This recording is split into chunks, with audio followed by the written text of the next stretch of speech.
Chapter 42. The conversation with Diana went about as expected. Initially, Jason and Dennis attempted to describe the physics they had utilized over the last 6 months and the real reason why they had done so. She was more administrative than scientific and didn't really know anything about what a Heisenberg compensator was and how it related to transportation. Retrenching their approach, they laid the groundwork by referencing Star Trek and how people were transported. Once she understood who Werner Heisenberg was and what his uncertainty principle is, they talked about how a fictional device called the Heisenberg compensator was the basis for the transporters in the TV show. By this point, she was up to speed. "Boy," said Diana, "wouldn't that be cool if you could transport things around like they did on that show? Beam me up. Would be really neat." She had a laugh in her voice, but quickly noticed Jason and Dennis weren't laughing. This caused a very intense look to flash across her face. "You didn't actually do it, did you?" Diana asked fervently. "You didn't actually create a transporter?" "Not exactly," said Jason, quickly glancing at Dennis. "But what we did do might be just as amazing." Crossing her arms in front of her and cocking her head to one side, Diana countered with, "What do you mean?"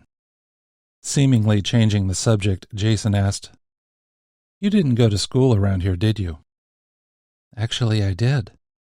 I went to Columbia College on the other side of Sonora," replied Diana. "Yes, but you attended high school in Southern California, right?" "Correct. I went to Cleveland High in Reseda. Why?"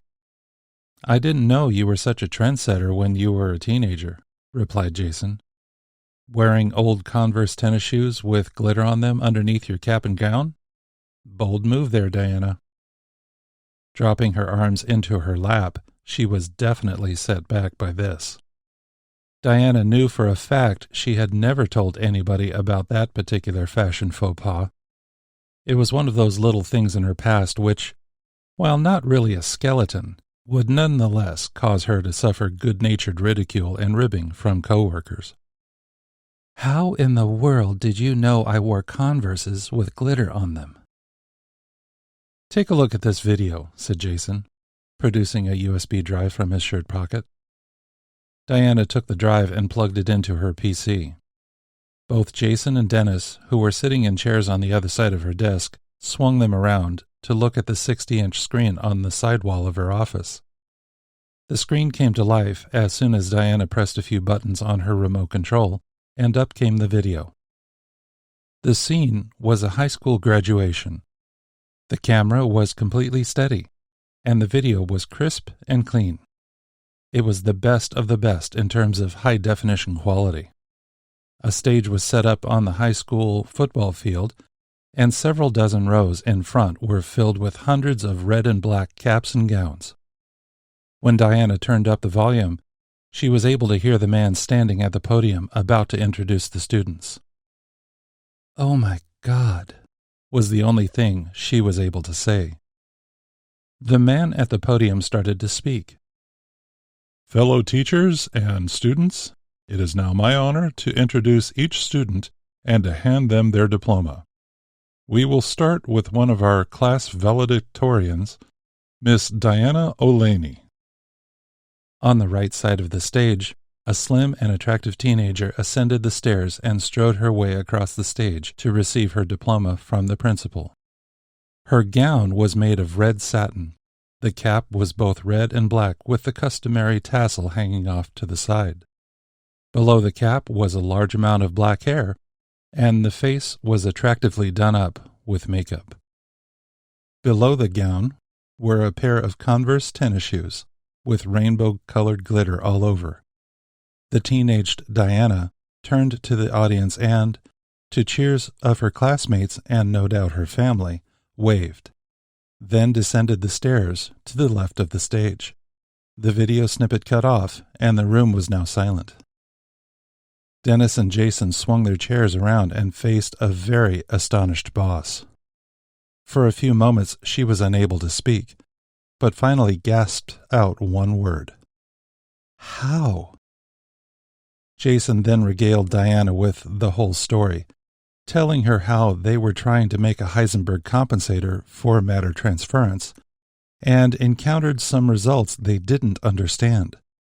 He related how other experiments proved they had stumbled on a way to see events at any time in history, and at any place. He explained how they dialed up the specific date and place where she graduated and made a recording of the event. This is, Diana hesitated, astounding. Yeah, said Jason and Dennis simultaneously. Do you realize how groundbreaking this will be for historians? How about crime investigations? Asked Jason. OMG, said Diana. I hadn't even thought about that. Making judicial decisions based only on the preponderance of the evidence without corroboration will be a thing of the past. There will no longer be any question of guilt or innocence, Diana exclaimed. In fact, there won't ever be a case of putting an innocent person in jail. Oh, wow, said Jason. It was his turn to suddenly realize another application for their invention. After a few moments of silence, Dennis asked, What about wanting to know the contents of the scrolls of Alexandria? Or witnessing biblical events or historical battles? Even having front row seats to the landing of the lunar module on the moon? This caused not only Diana but also Jason to look at Dennis. Moon? What aren't you telling me, pal? Asked Jason with a questioning look on his face. Dennis smiled, saying, You know how the whole XYZ location is determined by manipulating the Gauss levels in the magnetic field of the portal? Yeah, replied Jason. Diana didn't know what Dennis was referring to, but decided she didn't need to know. Well, continued Dennis, the precision of that setting is actually carried out to 50 decimal places. And since each tick on that counter apparently represents 5 meters. Sitting back in his chair with an almost audible thud, Jason immediately understood the significance of that. Holy cow! Diana, on the other hand, didn't follow so readily. Why is that significant? Jason turned to her and said, What he just shared is that we have not only the ability to view events on Earth, but also the ability to position the portal viewport anywhere in the galaxy, maybe even outside the galaxy. Imagine seeing for the first time what the Milky Way galaxy looks like from the outside. I said it before, but I'm saying it again, exclaimed Diana. OMG! Now that the ideas and possibilities were flying about freely in the room, there was a sense not only of being on the cusp of something big, but privately also a sense of foreboding, although none of them could articulate exactly why they were feeling it. Eventually, Diana spoke up. Can I see it? Sure, said Jason. Now? If you don't mind, she said. Yes, she was Jason's boss, so she didn't technically have to ask. But Diana felt this was like being an employer over Einstein. She knew full well the best would come from Jason and Dennis if she just managed to stay out of their way. This discovery promised to be a sterling example of that statement. Seeing Jason and Dennis getting up from their seats, Diana rose as well, and the three of them made their way to the main detection chamber where the portal was located. After going through the startup procedures and initializing the superconductors by feeding the trillions of volts needed to achieve the desired level of acceleration, the only thing left was to decide on what to see. Diana came up with an idea. Last night I was helping my daughter with a school project on the Great Chicago Fire of October 8th, 1871. Even though Catherine O'Leary, a distant relative of mine, was exonerated of any involvement, she was constantly blamed for starting that fire. Or at least her cow was. Even though the newspaper reporter who said her cow started it later recanted, Catherine still suffered from the anti-Irish sentiments of the day and died broken-hearted. With a smile on her face, Diana continued, "I'd like to see once and for all what started that fire." "Sounds good to me," said Dennis. Turning to his workstation, he called up the custom program he wrote to manipulate the magnetic fields and laser frequencies. "Chicago, October 8th, 1871, he said mostly to himself. He typed in the parameters to the workstation, and the corresponding machinery reconfigured itself, conforming to the new settings. Getting the nod from his friend, Jason turned to his own workstation. "Min temp achieved. Enacting particle insertion in 3, 2, 1. Now!" Instantly, a field started to form around the surfaces of the portal frame. Starting from the edges, the bright lights of the field seemed to grow out in a circular fashion, eventually converging in the middle of the portal area. Initially, the field was nothing but waves of white and pale blue light, but as soon as all sides of the portal window had converged in the middle, the white and blue lights were replaced by blackness. It took a few moments for their eyes to adjust. When they did, they saw small points of light. The point of view was that of a helicopter hovering a few hundred meters above the surface of the ground. It was well into dusk, so the sky was mostly dark. "What am I looking at?" said Diana. Feeling strange actually saying the words, Dennis replied, "You are looking at Chicago, Illinois, October 8th, 1871. "Are you sure?" asked Diana. "I don't see—" "Wait," interrupted Jason. "Look down there." Sure enough, a small structure fire had started in the lower left area of the portal window. "Hey, buddy, can you reset the location to get a better view of that area? And wind it back about 15 minutes. "You got it, boss," replied Dennis. Both Diana and Jason smirked at his use of the word. Within 20 seconds, the scene changed. As the fields and light waves shifted, time seemed to roll in reverse. The position also changed. They now saw an unharmed structure standing before them. They could also see a few other houses nearby. As they watched silently, they noticed the chimneys on each home in the area. One particular chimney that stood on the roof of a house next to a barn was not only putting out smoke, like all the others, but also a lot of embers. Suddenly, a man appeared in the doorway of a house and seemed to be in some kind of animated conversation with a woman who also emerged from the door. They were both looking up at their chimney, making a lot of gestures as they talked, but what they were saying couldn't be heard. "Oh," said Jason, realizing there was sound to be heard, but he hadn't turned on the set of speakers on his desk. Jason reached over and punched the power button. Instantly, they could not only hear the conversation between the man and the woman, but also the sounds of livestock.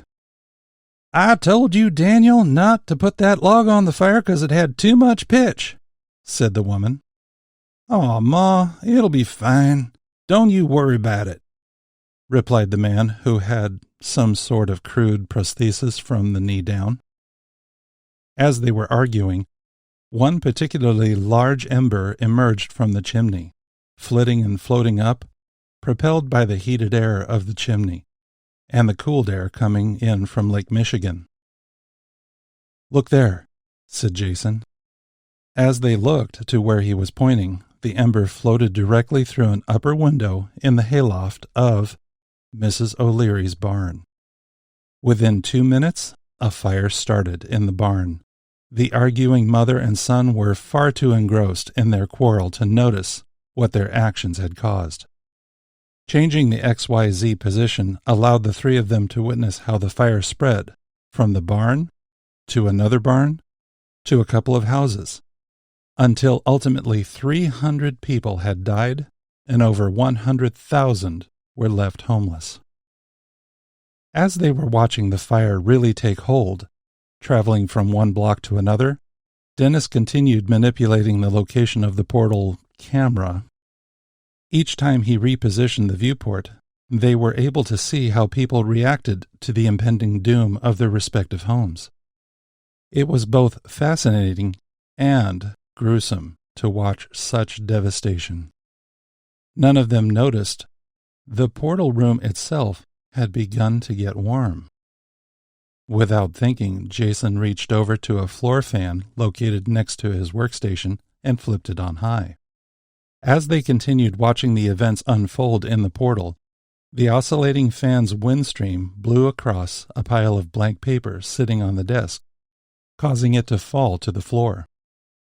There was a flurry of arms and elbows from Jason, Dennis, and Diana trying to catch the paper. They were successful in getting all the pages under control, except for one piece of paper. As it flew through the air toward the portal, Jason dove for the paper since he didn't want it catching on fire in the high-power magnetic fields of the portal window. He was unsuccessful in catching the paper in time to keep it from bursting into flame. But it didn't catch fire from the portal. As it came against the portal field, the paper actually floated through and landed next to a burning tree in Chicago, 1871, where it immediately caught fire and disintegrated. Diana looked at the burning piece of paper next to the tree and, with a furrowed brow, asked a question as she was turning her head. "Wait, didn't you say this was a view only—" She stopped in mid-sentence, her words trailing off when she saw Dennis and Jason's eyes and mouths wide open in shock and surprise as they dropped into their respective seats. All three suddenly realized this portal was not just a viewport, but actually did transport matter. Not only had they succeeded in creating a transporter, but they created one which could move a person to different places and different times. After catching his breath, Jason entered a few keystrokes, and the massive relays on the other side of the room began their dance of redirecting power from the portal apparatus, which slowly destabilized and evaporated. The room was relatively quiet once more. After a few moments of mentally digesting what had just happened, the two men looked at each other and simultaneously let out a screeching cry of jubilation, causing Diana to rocket out of her seat in shock and surprise. Dancing around the room, Jason and Dennis were momentarily in their own world, realizing what they had created and how massive this discovery actually was. It took them a few minutes to stop dancing around the workstations and talking at 5,000 words per minute using all the physics knowledge they possessed, as if they would forget how they did it if they didn't discuss it with each other right then. That was ludicrous, of course. Nonetheless, they were both experiencing a heady dose of jubilation over their success. All the while, they didn't even notice Diana sitting quietly, thinking about all that had occurred. After taking their respective seats to rest for a moment from the euphoria, Jason looked over to Diana. She was smiling, although not as much as Dennis and Jason had been. "Diana, you just witnessed the most significant event ever in the field of science and physics. You had a front row seat." Nodding her head, Diana acknowledged Jason's comment. "Yep, that was pretty amazing." Her lack of enthusiasm caused Jason to sit up and take notice. "You don't seem as happy about it as we are," said Jason. Pausing for a moment, Diana replied slowly, "Don't get me wrong. What I just saw was way beyond my wildest dreams. I never thought anything like that would have happened in my lifetime. I am really privileged to have been a witness to it, that's for sure." Jason could tell there was more to what she was thinking. "And?" asked Jason.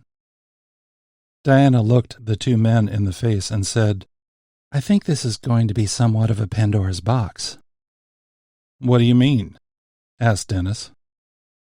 "When you think about it," responded Diana, "this portal can be pointed to any position and to any time, right?" "Exactly," said Dennis, smiling at Jason, who didn't notice since his focus was on Diana. "Well, that means," Diana continued, "this portal effectively removes the ability to have any secrets. Whoever is in control of the portal is, well, now effectively—" Jason finished her sentence. "Omnipotent." "Exactly," responded Diana. "From now on, there won't be any real privacy. This is the purest form of Big Brother I can imagine. Nobody will be exempt, and unless it is managed by someone who has more responsibility than I've ever seen, there could easily be some bad consequences." After thinking about it for a moment, Jason had to agree. "Boy, when you're right, you sure are right. For instance, what if that paper hadn't burned up? What if it had plans on how to build a weapon which wouldn't be developed for another 100 years? What would that do to the course of human events we're already familiar with? Or what about the classic grandfather paradox we wrestled with in our philosophy classes? This device moves us from theory and brings us face to face with it in the real world," added Dennis. "Precisely," said Diana. "Don't get me wrong. This discovery is amazing.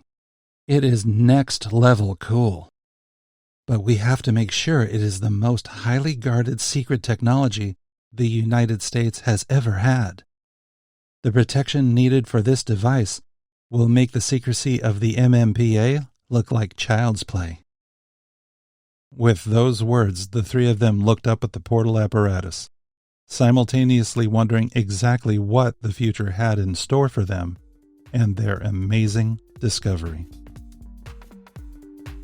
Hey, fellow Galimarians, this is Dan Adrian, and I just wanted to say thank you for listening to my book.